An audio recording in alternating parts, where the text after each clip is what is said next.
Hey everyone, welcome to the Vanderbloemen Leadership Podcast, where we help you build, run, and keep great teams. Thanks for being here. Let's dive in.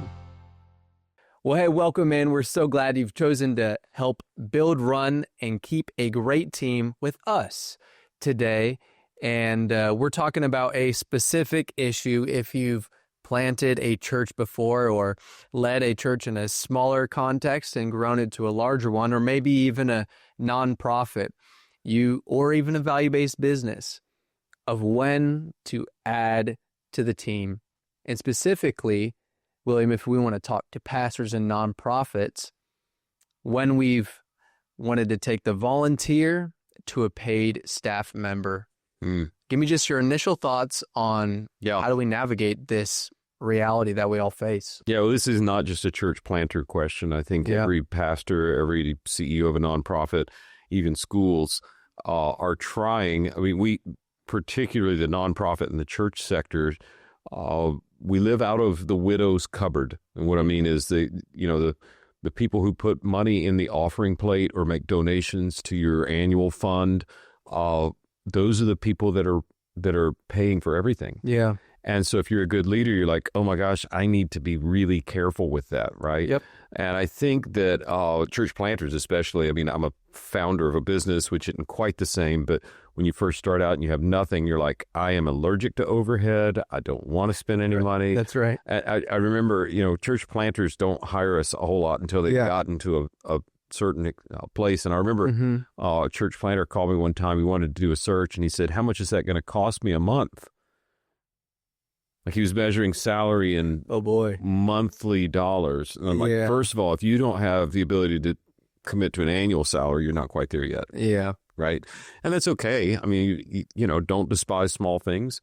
But I would say, first thing that comes to mind, until you think you can reasonably spend money on an annual salary, you're not ready to employ someone annually. Okay. But the flip side is, I think most leaders of nonprofits and churches are so used to living out of the widow's cupboard. Yeah. And so used to asking volunteers to do things for them that they kind of are vulnerable. And I mean this in the nicest way. You're vulnerable to thinking you're going to get something for nothing. And you're not. Yeah. You might find somebody who will do something for nothing. I mean, golly, the stories. When I was a pastor, I'd come home from being on vacation and my lawn was mowed because somebody showed up and, just to be nice to pastor, had done a small thing. And you're like, yes. But what I didn't realize was just how incredibly dependent I became, not on people doing favors for me, but on people doing something for the church, volunteering their time. It wasn't until I was running a business and raising children and coaching soccer teams and softball teams and attending church on the weekend that I started to get a realization of what it's like to then ask somebody to volunteer 10 or 15 hours a week at the church as well. Yeah. It's a big ask. And you can in the name of, we're a priesthood of all believers, or we need to keep the overhead down so we can give more to missions, or, it's like, in every candidate I've ever interviewed, I know this is true with me, everyone's greatest strength has a shadow side that's their weakness. Yep. And I think leaders of nonprofits and churches particularly have a strength of asking people to donate. Yep. The shadow side that's a weakness is being dependent on people giving them something for nothing, and it's just not always going to work that way. So I don't think you should rush into converting someone from a volunteer to a paid position, but don't cheap out. Yeah. You kind of get what you pay for. That's good. And, Paul was the first one to say, let the laborer earn what he deserves. Let the ox eat the grain. Let the laborer be paid. So when is that the time to do it? I'd ask a couple things. First of all, do you have a volunteer you really couldn't live without? Like, they are here all the time. They're doing everything. I couldn't live without them. Yeah. Well, what if they move? What if they die? What if they start going to another church? What if they're no longer here? Yeah. How are you going to replace that volunteer? Is it going to take 10 volunteers? Or are you going to have to hire someone? Many, many times when I was leading a church, some of the best volunteers I had, I should have salaried, and I got away with not having to do it because they didn't complain or they didn't need the money. Yeah. And it bit me every time because people, just like staff come and go, volunteers do come and go. Yes. And even if they work until they die, they die. Like everyone on record has died. Even Jesus died. I mean, he came back, but like, yeah, it is. So, question would be just like you should have every leader of a staff should have what one of my mentors called the vomit list. Okay. The vomit list is when the leader, if you're a leader, you know this, it's Friday and somebody says, hey, can I talk to you at the end of the day? It won't take long. And you go, oh, because you know what that means. They're leaving. Yeah. They're going to another place and you want to treat them right and deploy them well and celebrate whatever it is God's called them to do. But you're like, oh, all right. Within the list of your staff, you should go, oh, anytime somebody has that conversation. Yep. But there are probably 2 or 3 people on your staff that if they said, can I see you for a minute? It won't take long. The first thing you want to do is look for a trash can and throw up. Yep. And it shouldn't be a long list. It's probably a really short list, but I would encourage you to do the same thing with volunteers. I love it. Who are the 2 or 3 volunteers that if they said, you know, my wife has cancer now and I can't do this now. That happens, right? Yeah. Or we got redeployed and I'm being stationed at Fort Bragg. I'm not going to be here anymore. That happened. You know, what's your vomit list for volunteers? And if they left, how would you replace them? If they're that essential, it probably ought to be a paid position. Yep. That's great. That's great. Who all is involved in that process of decision making when it comes to adding a team member specifically from the volunteer context to a paid staff employee? You know, you mentioned, I think it was either last episode or a few episodes ago, that as the senior leaders, sometimes you want to have people who will dwindle down candidates to the final 3 because we can get stuck in a mode of recruitment versus discernment. Maybe talk me through that process and talk our listeners through that process of who do you involve, who do you allow to be involved in the process of making that decision. Of making the decision to change it to a paid position? Yes. Yeah, I don't think that takes everybody. Okay. Now, if you're going to actually hire the person, there's 2 parts of this equation. Do we need this to be a paid position? Yeah. And then is this person the right person for that paid position? And they should interview just like anybody else. Now, granted, you probably have a candidate pool of 1, but I think that's 2 different decisions. The decision to, is this a paid position? That's probably something and your structure matters. If you're a Methodist, you got to talk to your SPRC. If you're Presbyterian, you got to talk to the personnel committee. If you're running your own thing and it's a staff-led church, maybe you talk to a few trusted staff. Because what you don't want to do is start a paid position and you've got 2 other staff members who are like, but I needed 1 more tech person for the worship team and you're putting those dollars here instead of there. So just be smart about the ripples that are going to happen. But the decision to move it from volunteer to paid, that's probably going to rest on the senior leader. Maybe a litmus test for whether or not a person should be considered for moving from volunteer to, are they a doer or are they a leader? So I think, there's some parts of the church and employment in the church that are highly technical. Yeah. Worship leadership. You probably don't want me being the worship leader of the church, right? Or if you're really old, you remember Saturday Night Live, if you remember the Tonto, Frankenstein, and who was the other one? Tarzan singing group. And they Merry Christmas.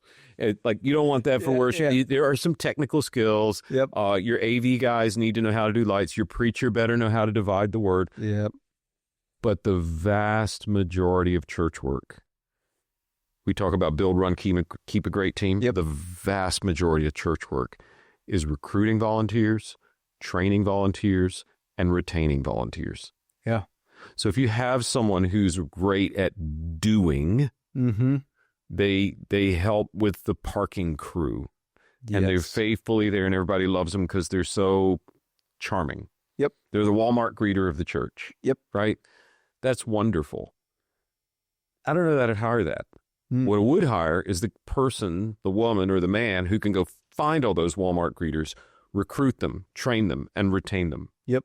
That's great. That's the ball game in church work. Yeah. And in nonprofit work. Yeah. Right. There's some things that you don't want an accountant a bookkeeper for your church that doesn't know how to do bookkeeping. Yeah. Right. So there's some things you don't want, like a volunteer neurosurgeon. That's not really. I'm gonna go there. but that's not the most of the ball game. Children's ministry, youth ministry, volunteer ministry, missions work. It's recruiting volunteers. It's training volunteers. It's retaining volunteers. And the people that can do that really, really well, you hire and you pay them whatever you need to. Yeah. I've got a pastor friend at a very, very large church, and they're growing really quickly. They're doing very well with their finances and stewardship. And he told me recently, my staff comes to me and they'll say, one department or another, and they'll say, we need to hire 3 new people in this and such area. This is a massive church, right? Mm-hmm. And I'll look at them and say, well, 3 new people, say it's a $50,000 salary, but then you got payroll tax, and then you got benefits, and then you got this, and this. Yep. So you're probably looking at like $225,000 total cost for those 3. So $225,000. Okay, you can go hire them.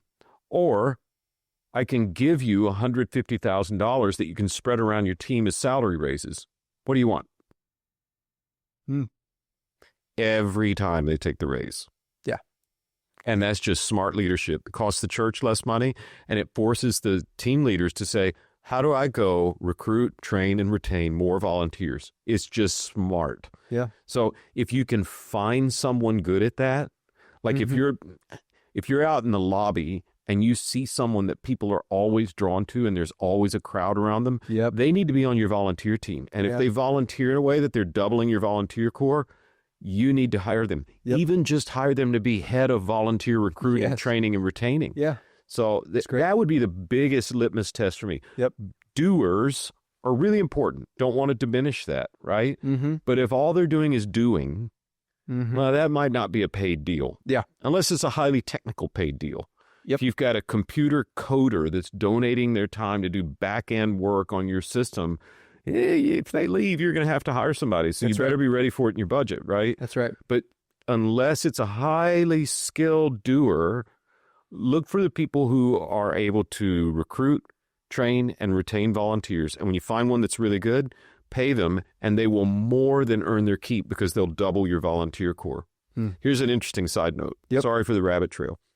My friend Eric Geiger, pastor at Mariners, we had a great privilege of working with Mariners after Kenton Beshore did an awesome job moving that church from 100 people to 20,000 or whatever the number is. It's amazing. Eric's gone in, taken it higher. Before that, he was at Lifeway. Before that, he was an exec pastor at a church in Miami.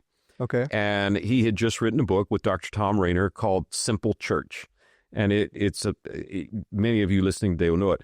And I was asking him, I forget the numbers, so I'll get them wrong. Forgive me, Eric, if I get it wrong. But when he went to the church in Miami, maybe it was 1,500 to 2,000 or something like that. Yeah. And when he left, there were about 8,000. Wow. And they didn't change preachers. Yeah. So that didn't change. Mm-hmm. The only variable change was Eric. And I'm like, what did you do to grow the church? He said, that's easy.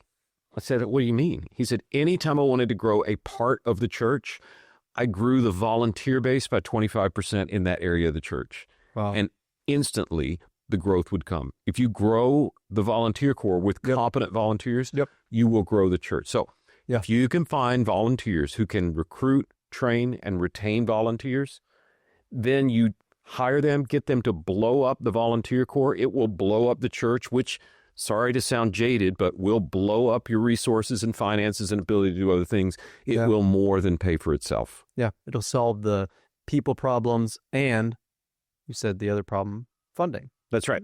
In a previous episode, you mentioned that. I think that... And by the way, but William, I've got someone like that, and their spouse sold their company, and they're worth millions of dollars, and they don't need my money. They'd rather give it to the mission field. Pay them, and then tell them to give it to the mission field. Because guess what? They will leave you one day. They will either die or move or something will happen and you're going to have a giant hole that you need filled, and you better have the money for it. Same's true with raises. Yeah. There's so many churches where the pastors, I don't need to take a raise, give it to the building fund. I don't need to take a raise, give it to the mission fund. And we had this happen one time. Pastor didn't take a raise literally for 20 years. Goodness. We came in to do his succession. Super lovely guy. He's probably going to have a way nicer place in heaven than I will. But when it came time to set the salary for the new pastor, they were so far out of whack. They couldn't afford to make the hire. Yeah. And they had to go cut some things to get the pastor's salary where it should have been to be competitive. Yep. But compensation is not about how much can I get by on. Yep. Compensation is about how much would it cost if I had to replace that person. That's great.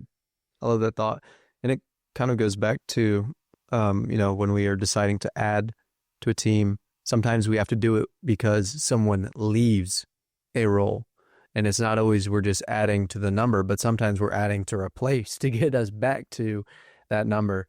What are some of the ways that maybe our leaders who are maybe have someone on their team who is moving from a volunteer to a staff position? Is there a difference in the way that we're treating that person? Is there a difference in the way that we're leading them? What's some advice that we can maybe give to pastors, CEOs even, and nonprofit, that when someone is moving from a valued volunteer to now, hey, you are on payroll here and there's a different level of expectation? Mm-hmm. What are some ways that they can handle that transition well? Well, I think in a perfect world, there wouldn't be much change. Okay. So what I mean by that is I was arguably the world's worst volunteer recruiter when I was a pastor. Okay. I'll give you one example. Yep, There are hundreds, but I'll give you one. Okay. Yep. So August rolls around, school's going to start in 3 weeks, and I look up and we don't have enough volunteer for the kids ministry. Okay. So the biggest place you need volunteers in a church with children, right? Yes. The work we do in retirement home churches, not so much an issue. It's a different thing. That's right. But children's ministry, I look up, there are not enough volunteers. So I stand up and say something really profound like, there is no retirement in the Bible. There actually is. That's for the priests. But there is no retirement in the Bible. If you're an older couple, you could volunteer at the children's ministry. Children love having grandparents around. Come one, come all, volunteer. And just issue a cattle call for all ages to come and volunteer. Do you know how many high-capacity leaders listen to that and say, that's for me? Probably very few, if not none. Right. Do you know how many people that you don't want volunteering with your children and answer that call?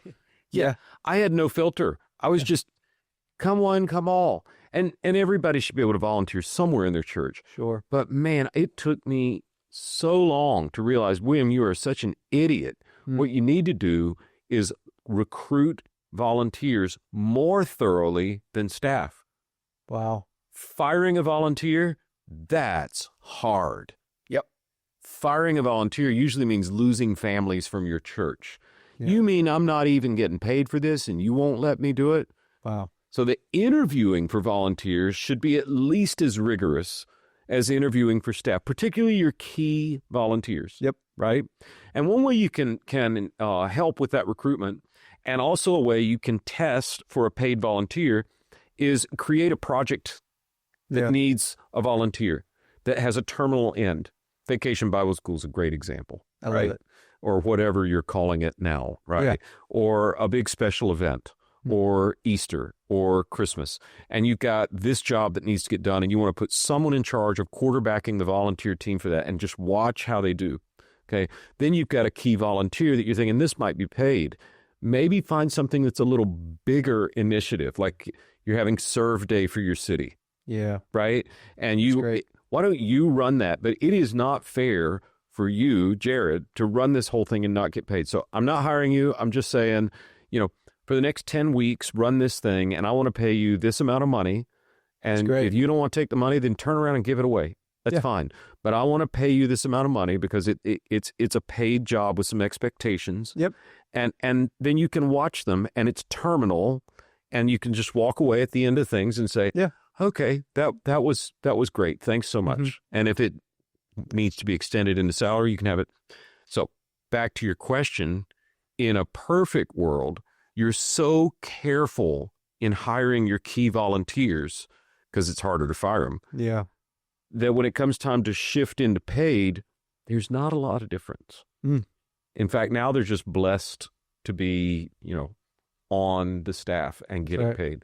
There are some psychological differences.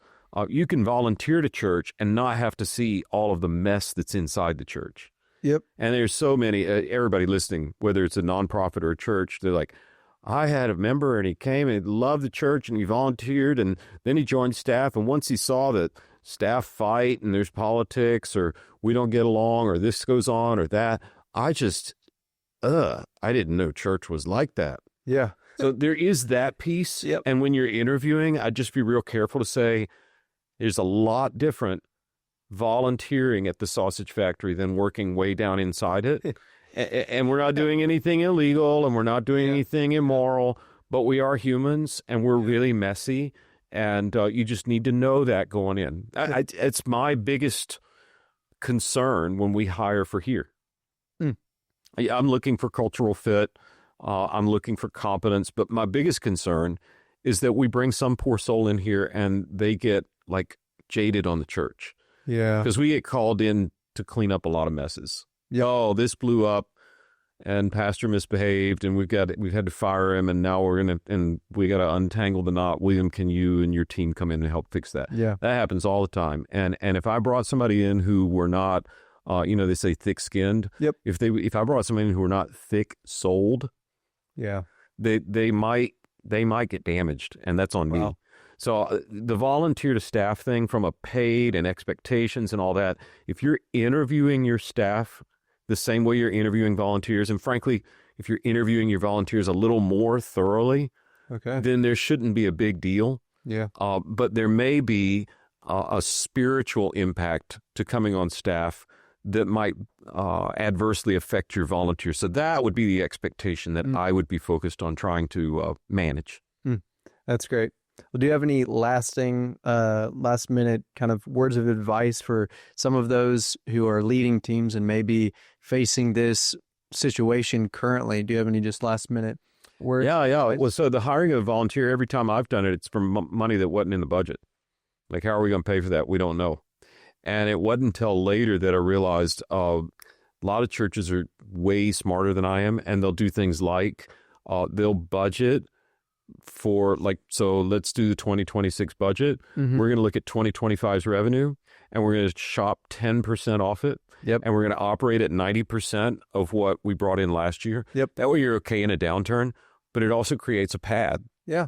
Right? When we were very young, didn't know how things were going, but we're growing 40 and 50% a year, we would just write in the budget. Here's the budget for what we need. And then we're going to write in the Vander X.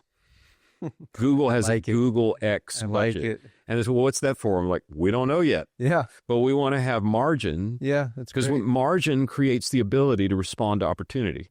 Yeah. And so if you're a pastor out there, if you're a CEO of a nonprofit, margin will give you the ability to take that volunteer and hire them, and you can just pull it out of that. So I would say the more you can get used to operating on less than you think you're going to have to, the more margin you'll have, and the easier the actual funding of moving that volunteer to staff will be, because they are going to pay for themselves, but it's going to take a little while. Yeah. So margin creates the ability to respond to opportunity. That's so wise. Wow. Well, thank you so much for listening. We hope that you are able to maybe make that transition a little bit smoother in your team, whether it's adding a volunteer to the team or replacing a team member that is left. You're going to be able to do it better than ever this year. Thanks again for joining us on the Vanderbloemen Leadership Podcast. I hope you enjoyed today's episode. If you're looking for more leadership resources, you can find us at vanderbloemen.com and on socials at Vanderbloemen. We'll see you again next week, where we continue discussing how to build, run, and keep great teams.